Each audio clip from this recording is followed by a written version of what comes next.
When I was younger, my mother packed my brother and I up and moved us to Indiana, aka the Hoosier State.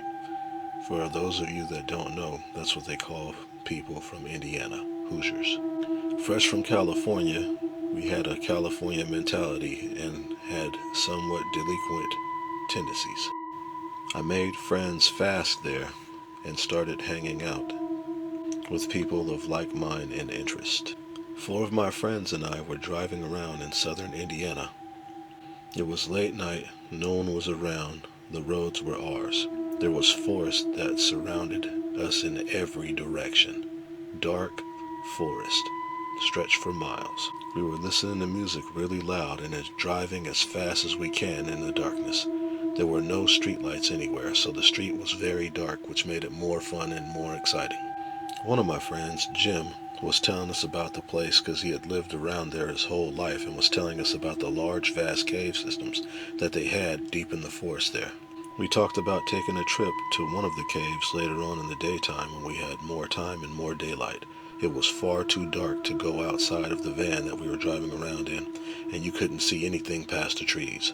We would turn the lights out of the van and drive in the pitch darkness and then turn them back on just to get some kind of a crazy thrill. We did it a couple of times until we reached a stretch of road where up ahead we saw some things that were sitting in the road. There were three of them.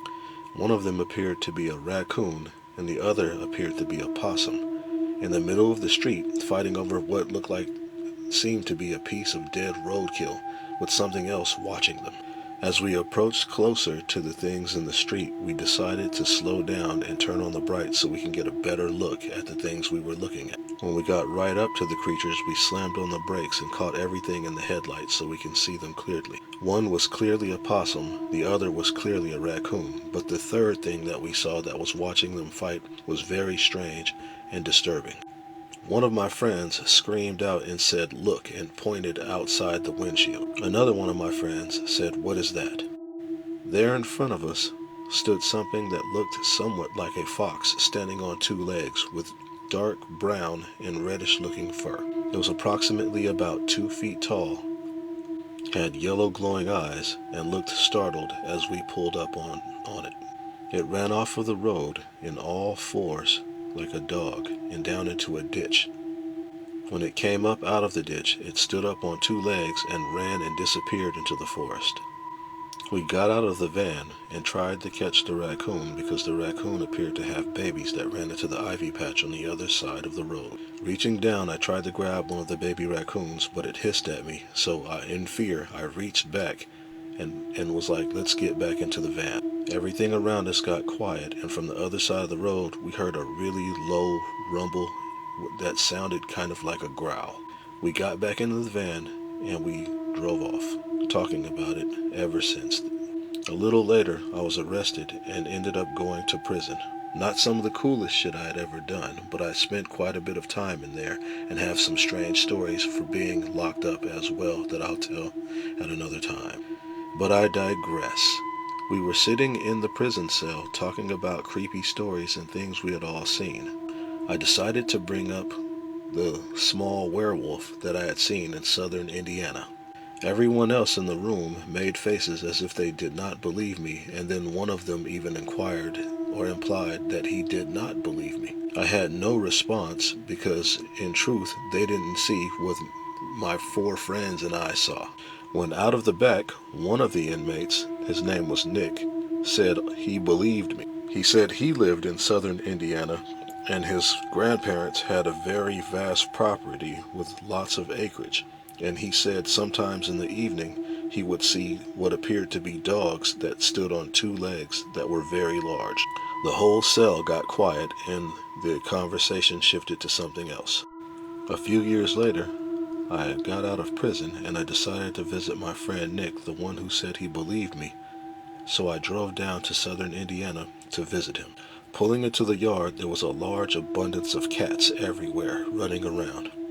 He came out of his little country house and greeted me. We went inside and exchanged stories about how our lives had been since we had last seen each other. The conversation was long, interesting, and fruitful and turned into the evening. He called a few of his female friends over, and they came to hang out with us in the backyard. His backyard was a large open area with a bonfire, and it was cleared of all trees, but there were trees all around us. He lit citronella torches and put them about every 10 feet in the backyard along the edges of his property.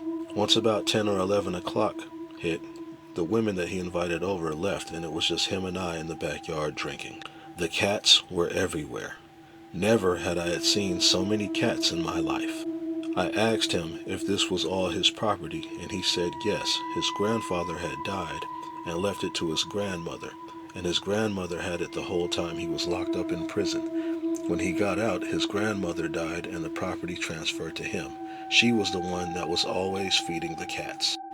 I had noticed when I went inside to use the bathroom that he had a shotgun that had been brought out and stuck by the door of the backyard. Coming back into the backyard, we hung out for a little while longer while the darkness surrounded us in the trees. There were bugs chirping all around us, very loudly. The cats were sitting in different allotted spots of the backyard, minding their own business. Some were playing around with each other, some were just sleeping, some were just creeping around trying to catch the bugs that were flying around the candles. Citronella torches. We ran out of beer, and he asked if I wanted another one, so he went inside the house and left me in the backyard by myself. A few minutes had gone by, and the woods around me decided to get eerily quiet out of nowhere. There were no crickets chirping anywhere around or in the distance. Suddenly, from the corner of the yard, something very large ran out from the trees. It ran on all fours, and its back seemed to reach about 4.5 to 5 feet into the air, with reddish fur and yellow glowing eyes. It darted across the yard like a gorilla and snatched one of the citronella torches out of the ground as it ran across the yard, dropping the citronella torch at the edge of the cleared property. As it ran out, I got a pretty good look at it and saw that it seemed to run like a gorilla. It had its mouth open and its tongue out, and you could see its yellowish white shining teeth glinting in the torchlight as it ran by each different torch, huffing almost as if it was like a bear.